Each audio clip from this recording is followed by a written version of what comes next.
আপোনালোকে কাৰোবাৰ কি জিনৰ আচৰ বা জিন ভূতে কিবা অত্যাচাৰ কৰি আছে নেকি? আশে পাশে কাৰোবাৰ ঘৰত বোৱাৰী হওক, জীয়ৰী হওক, ল'ৰা হওক, কাৰোবাক যদি অত্যাচাৰ কৰিছে আৰু সেইটো ভুক্তভোগীক যদি আপুনি ভাবে যে বচাবলৈ নিশ্চয় বচাব পাৰি। আপুনি কোনো জোনাবৰ ওচৰত যাব নালাগে, কোনো তান্ত্ৰিকৰ ওচৰত যাব নালাগে।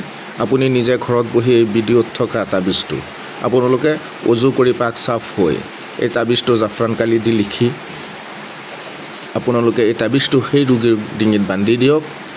নিশ্চয় জিন ভূতৰ ক্ষমতা নাই আৰু সেই ৰোগীটোৰ ওপৰত কিবা অনিষ্ট কৰিবলৈ। গতিকে এই তাবিজটো লিখিব গ'লে আপোনালোকে মোৰ অনুমতি ল'ব লাগিব আৰু মোৰ অনুমতি সেইজনেই পাব যিজনে নেকি মোৰ চেনেলটো ফ'ল' কৰিব, মোৰ ভিডিঅ'টো শ্বেয়াৰ কৰিব, এটা লাইক দিব, এটা কমেণ্ট দিব। তেখেতক মই পূৰ্ণ অনুমতি দি দিলোঁ। আৰু যদি কিবা বশীকৰণৰ কাজ, কিবা তন্ত্ৰ মন্ত্ৰ কাজ কৰাব লগা আছে মোৰ লগত যোগাযোগ কৰক।